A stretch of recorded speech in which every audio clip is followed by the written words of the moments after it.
Assalamualaikum warahmatullahi wabarakatuh. Anak-anak, pada kali ini kita akan belajar tentang sistem penerangan, di mana yang kita pelajari yaitu yang pertama adalah tentang macam-macamnya, apa saja. Kemudian nanti fungsi dari masing-masing sistem lampu tersebut, kemudian rangkaian atau komponennya, dan yang terakhir nanti cara kerjanya bagaimana. Kita mulai dari dasar, yaitu dari lampu atau sistem penerangan pada kendaraan itu apa saja. Yang pertama adalah lampu kepala, ada yang menyebut headlamp. Kemudian yang kedua ini lampu kota, ada yang menyebut lampu tail atau lampu senja, dan juga bisa lampu jarak. Kemudian lampu belok atau turn back, lampu sen atau rating. Kemudian lampu rem atau stop lamp. Kemudian lampu mundur atau turn back light. Ya. Mungkin ada lagi di sini nanti yang kita pelajari adalah klakson. Kemudian juga bisa apa itu namanya dome lamp, ya, dome light atau lampu ruang. Kita bahas satu persatu. Mulai dari lampu kepala. Lampu kepala itu apa fungsinya? Lampu kepala itu memberikan penerangan jalan pada saat berkendara di malam hari. Lampu kepala ini dilengkapi dengan lampu jarak dekat dan lampu jarak jauh. Seringkali kita juga menyalakan lampu jarak jauh khususnya. Ini sesaat ya apabila kita memberikan peringatan kepada pengemudi lain, mungkin kita minta jalan, ya. Minta jalan misalnya kita ingin yang mendahului begitu ya. Nah, itu disebut dengan lampu flash atau lampu dim. Kemudian yang kedua, lampu kota. Ya, lampu kota atau tadi disebut dengan lampu senja itu dinyalakan pada senja hari. Ataupun ini ya, pertama kali misalnya kondisi cuacanya itu mendung, itu ini perlu dihidupkan, atau malam hari pun nanti ini juga hidup. Jadi biasanya lampu kepala itu hidup, maka lampu kota ini juga akan hidup. Lampu ini memberikan gambaran kepada pengemudi lain mengenai lebar kendaraan tersebut, maka ada yang menyebutnya lampu jarak gitu ya. Lampu kota terletak di depan kendaraan. Kemudian lampu kota menyala bersamaan dengan lampu di belakang kendaraan atau lampu belakang yang berwarna merah. Nah, inilah fungsinya sehingga dari pengendara yang lain tahu, oh ini adalah kendaraan, ini adalah mobil, jaraknya sekian. Sehingga nanti apabila ada kita berpapasan dengan mobil lain, dengan kendaraan lain, itu kendaraannya udah tahu persis lah itu ya. Kemudian lampu belok. Ini fungsinya adalah memberi peringatan kepada pengemudi lain atau orang di sekitar kendaraan bahwa kendaraan itu mau berbelok ke kanan atau ke kiri. Nah, jika semua lampu belok, baik kiri, kanan, depan, dan belakang hidup menyala bersamaan, hal ini menunjukkan bahwa keadaannya darurat atau mungkin juga posisinya kendaraan kita posisi dalam waktu berhenti sebentar ya saat mungkin, tapi posisi parkir kita itu mungkin agak di keramaian, maka itu perlu kita hidupkan lampu tanda bahaya ini, atau ada yang menyebut adalah lampu hazard ya, lampu hazard. Kemudian lampu rem atau stop lamp adalah lampu yang terletak pada bagian belakang dan berwarna merah, akan menyala pada saat pedal rem itu diinjak untuk memberitahu kepada pengemudi yang ada di belakang agar berhati-hati karena kendaraan di depannya itu memperlambat atau menghentikan kendaraan. Kemudian yang selanjutnya adalah lampu mundur atau yang menyebut itu turn back. Lampu mundur ini terletak di belakang kendaraan, biasanya berwarna putih, menyala pada saat gigi transmisi berada pada posisi gigi mundur. Lampu ini memberikan peringatan kepada pengemudi atau orang lain yang ada di belakang kendaraan bahwa kendaraan akan berjalan mundur. Selanjutnya akan kita bahas, satu persatu dari masing-masing lampu ini. Namun pada pertemuan kali ini kita hanya bahas satu saja yang sederhana, yaitu stop lamp atau lampu stop, lampu rem. Dan ini bisa diaplikasikan nanti juga pada klakson. Sesuai dengan nanti yang akan kita praktekkan pada saat tatap muka pertama kali, yaitu untuk merangkai lampu stop atau lampu rem. Nah, sebelum ke macam dari lampu tadi kita jelaskan, ini dasar dulu ya, dasar dari rangkaian lampu. Lampu itu sebenarnya ini kan asalkan ada baterai, kemudian ada lampu, ada kabel, itu dihubungkan antara positif menuju ke ke positifnya dari lampu, kemudian negatifnya dari lampu itu dihubungkan dengan massa atau negatifnya dari baterai, itu akan hidup. Tapi kan hidup terus itulah. Biar nanti itu kita bisa mematikannya, maka diperlukan adanya saklar. Jadi di sini ini adalah lampu tunggal, nanti penerapannya pada lampu rem, ya, itu adalah lampu tunggal, kemudian rating itu juga tunggal, lampu tail itu juga tunggal.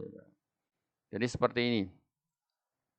Jadi ada baterai, apabila saklar on, maka arus akan mengalir dari positif baterai, saklar, kemudian ke positif lampu, kemudian ke lampu ya, kemudian negatif lampu, ini belum menyala. Kalau belum dapat massa. Setelah sampai massa, maka lampu akan menyala. Ya, ini prinsip dasarnya seperti itu, ya, sangat sederhana. Kemudian yang kedua adalah lampu ganda. Nah, lampu ganda itu apa? Lampu ganda ini yang biasanya aplikasinya adalah pada lampu kepala.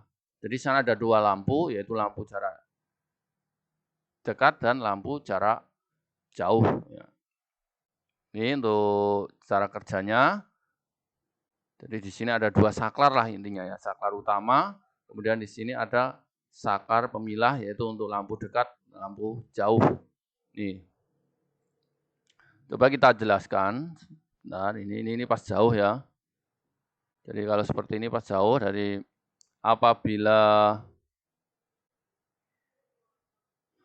jadi jauh, kalau dekat itu bagaimana? Kalau dekat itu operasionalnya bagaimana? Itu pada handle-nya, pada tuas saklar kemudi itu kita kita putar dua kali biasanya. Kalau sekali itu tadi adalah lampu kota, kemudian kalau dua kali lampu jarak dekat. Nah, ini. Jadi apabila saklar dihubungkan, maka arus akan mengalir dari positif baterai, saklar, kemudian ke saklar lampu dekat ya, kemudian ke lampu massa. Maka lampu dekat akan menyala. Di sini lampu jauhnya padam. Nah, apabila saklar lampu jauhnya itu dihidupkan, nah ini biasanya tuasnya kita tekan ke bawah, maka harus mengalir dari positif baterai, saklar, ya, kemudian ke ini saklar utama hasilnya, kemudian ke sini saklar pemilah jarak jauh, kemudian ke massa. Ya. Maka lampu jarak jauh akan menyala. Ya. Ini penerapannya pada headlamp. Kemudian ada lagi lampu kedip. Nah, ini sebenarnya prinsipnya sama. Tadi ada baterai, ada saklar, ada lampu, dan yaitu ya, ada lampu, kemudian ada kabel. Nah, namun di sini yang berfungsi untuk mengedipkan siapa? Tadi sebelum lampu itu dikasih yang namanya flasher. Flasher ini fungsinya adalah untuk mengedipkan lampu. Kemudian relay. Relay nanti fungsinya adalah untuk memperpendek sirkuit. Ya. Selain itu juga untuk mengawetkan saklar. Jadi di sini arus yang mengalir itu kecil, namun bisa untuk menghidupkan Saya ulang ya, mohon maaf ini baterainya agak low bed. Jadi arus yang mengalir itu kecil ke saklar, sehingga saklarnya kan awet. Tetapi bisa menghidupkan beban yang besar. Contohnya ini. Terminal apa saja ini? 85, 86, 30, 87. 85, 86 berbentuk kumparan. Maka nanti pengecekannya ini harus misalnya dengan multitester ini harus nyambung, harus terhubung. Kemudian 30 dengan 87, asalkan ini belum dihubungkan dengan arus, maka tidak boleh terhubung ya 30 dengan 87. 87 diingat-ingat, 87 itu adalah nanti ketemunya dengan beban. Bisa lampu, bisa juga klakson gitu ya. Oke, ini untuk dasarnya. Kemudian komponen. Tadi seperti saya sampaikan, di sini banyak sebenarnya ada lampu kepala, lampu belok, lampu kotak. Kemudian ada hazard, lampu kombinasi, ada flasher, ya, komponennya ada relay, kemudian ada fuse dan seterusnya.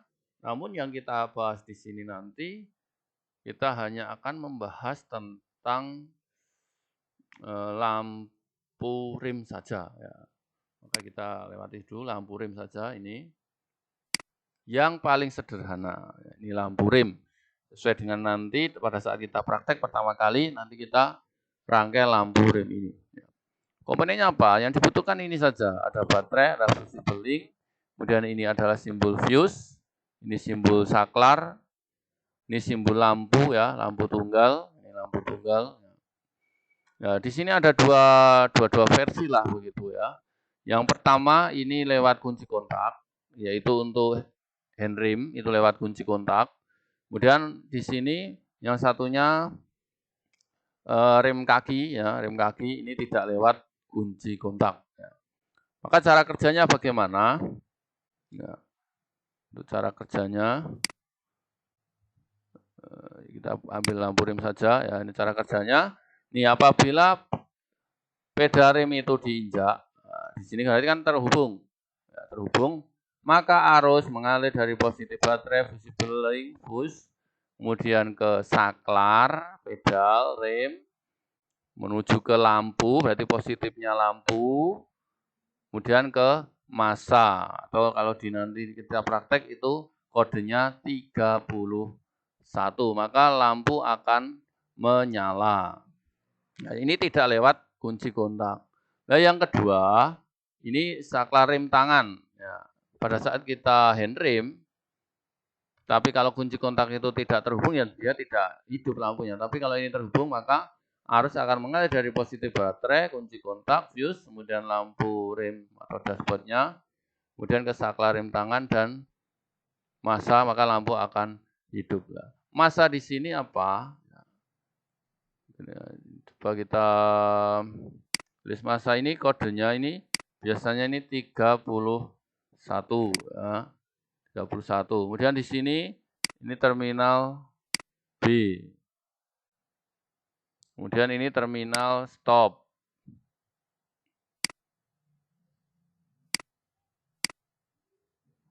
Karena lampu stop, begitu ya. Karena lampu stop. Maka di sini ya nanti anak-anak merangkai di sini mulai dari baterai, positif baterai, kemudian ke terminal B.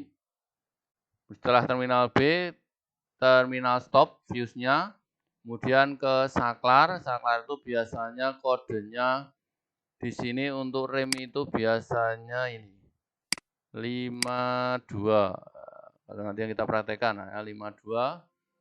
Kemudian ada nanti setelah 52 saklar kan, di situ ada left, kemudian ada right. Left itu kiri, right kanan. Nah, left nanti dihubungkan dengan kiri, right dengan kanan. Kemudian dari masing-masing lampu itu akan